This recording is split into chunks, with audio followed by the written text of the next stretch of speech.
Welcome to Carolina Outdoors Live. Today we got a special guest. We got Kelly Barefoot from Custom Lures Unlimited. Kelly's going to go over a little bit about some new lure designs he has for 2009. Kelly, you want to tell us a little bit about some of what you got planned for 2009, something that you've already introduced? Yeah, most of the lures that we're introducing now are wooden lures, including Jeffrey's signature lure, which is the Water Scorpion, which is a wake bait. We're going to have two versions of those available soon. One's a little bit smaller version, a little bit thicker body. The other one has a little bit longer, slender, more minnow-like profile.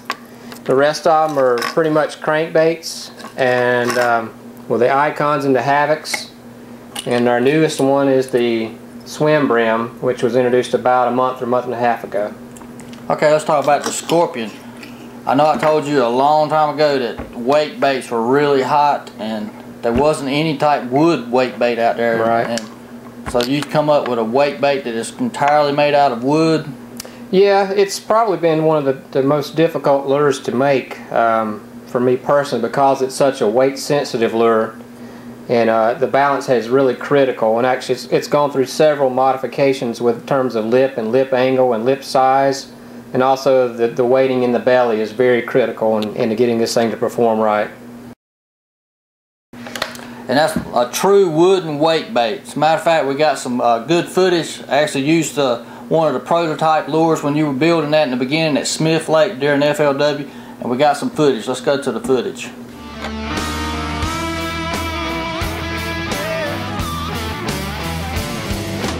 I've been everywhere, tried everything, but there ain't nothing that feels the same. When you find the right one, it's a magical thing. Next thing you know, it's a diamond ring. Well, she hooked me and took my name. I fell, hook, line, and sinker, gone fishing. Yeah, gone fishing. All right, welcome back. We're going to talk a little bit more about the wake bait. Some of the specifics about it. One, when you get the bait, be sure not to upgrade the hooks. Kelly's got it to where the hooks are the perfect size. They don't overweight the bait. Makes it weight really good. So definitely do not put bigger hooks on it. Very true. Another thing is, you'll notice when you get the bait, it won't have a line tie to it. Do not recommend a line tie. Definitely want to take and do a loop knot. That little bit of line tie on there, weight, it will affect the action of it, so a loop knot. Matter of fact, I'll show you how I tie a loop knot. Alright, I'm going to demonstrate a basic loop knot here. Very important that you do that when you're doing a wake bait. What I'm going to do first of all, I'm going to have monofilament. Do not use fluorocarbon. Preferably 8 pound, maybe 10 pound test, but I like to use like 8 pound vicious mono line. I'm going to take and I'm going to do a little loop, basic loop. Just pull it down a little bit. Don't want to completely cinch it tight. I'm going to take my wake bait. For demonstration purposes, we're going to use one without a weight. I'm going to pull my little loop up to my bait's eye, and then I'm going to do like a basic trilene knot. Just wrap it around, preferably 4 or 5 times. Once I do that, I'm going to go through my little loop that I made when I first started, and the little loop that I made on the basic trilene. Then I'm going to come back through again, just like you would on a basic trilene knot, and then I'm going to pull it tight. There you have it, perfect little loop knot. Allows the bait, gives it a lot of action. Of course, I'm going to take my tag end off. But it gives the bait a lot of action, and you don't have to wait from your line tie. But definitely use a loop knot when you're doing on the new Scorpion wake bait. Definitely don't upgrade the hardware. Take the hooks that Kelly puts on it when you get it. Do not change them out.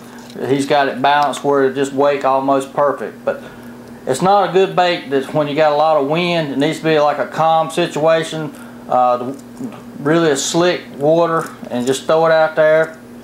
Do not use fluorocarbon. Fluorocarbon's got weight to it. That will make the bait sink. So you need to use a good monofilament line or something like that.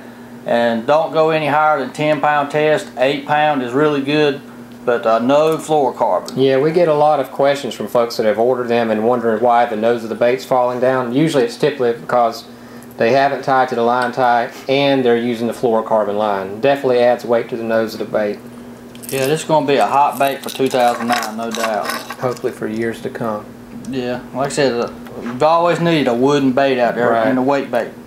And what else you got new for 2009? One of my favorite new baits, and it doesn't get a lot of publicity on site or with the pros and stuff, is the little bait called a Havoc, which is a really shallow running wooden bait also balsa, but it's really shallow and works great over shallow grass, any shallow cover. And if you really want to crank it down and burn it, you can get to maybe 1.5 feet, 2 feet at the most. Really nice wide wobble. It works very well in shallow cover though. Very similar to the Icon, just a smaller version of it. So somewhere like out at Harris where you got grass just barely under the water, you just kind of work it over top of the grass. It's beautiful. And the beauty of it is also in the fall is you can work it as a topwater bait.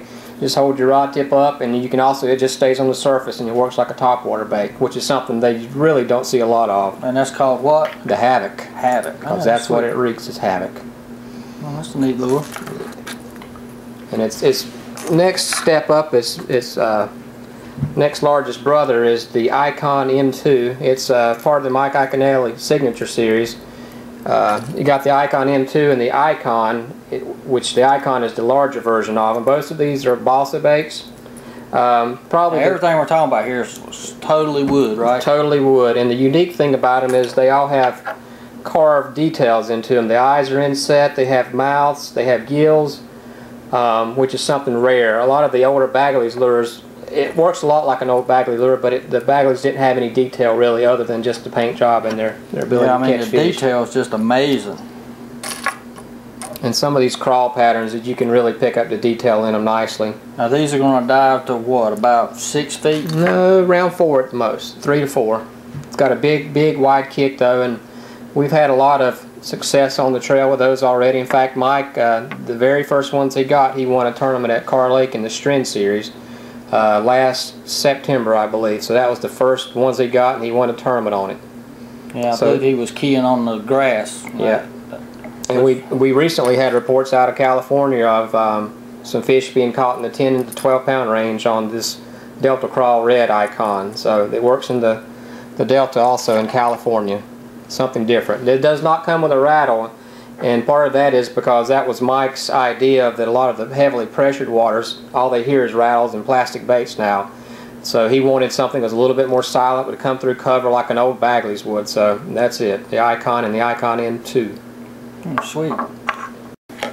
I see your next bait that you have here in the series is actually a prop bait, which is something I've been on you to do for a long time. But go ahead and talk a little bit about your new prop bait. Yeah, this is a balsa wood also. Dual props on the front and the back. It's basically the same form as an Icon, has the same details in the face, same body size, except you've got a rear and front props on them. The good thing about this is a lot of the slimmer profiled prop baits, when they come through the water, they're straight chugging. I mean, they're just slicing through the water like this. The shape of the body on this one kind of makes the bait want to kick up to the side. It's still coming at you, but it still wants to have a little bit more kick, so you get the flash of the belly also. One of the other good features about these blades is you can tweak them forward or backwards depending on if the water's choppy or not that day, if you want the bait to spit versus just coming straight through the water. From what I can tell, you get a little bit more, it's a little more loud when you bend the blades backwards. You get that sound versus turning the blades forward, you get a more of a spit action out the front of it. And if you want to go half and half, that's cool. You can bend one forward and leave the other one as is. So good bait, especially for the spawn. Yeah, you can also put a treble feather on the back of it, which I like to do, especially if I'm fishing around brim beds or something like that. That was the whole idea behind it, is throwing that up in the brim beds. And bass, they feed on those brim when they're up on the beds, and that's a real good bait. As a matter of fact, we got a little bit of footage, I think, that we took out at Harris Lake. Let's show that.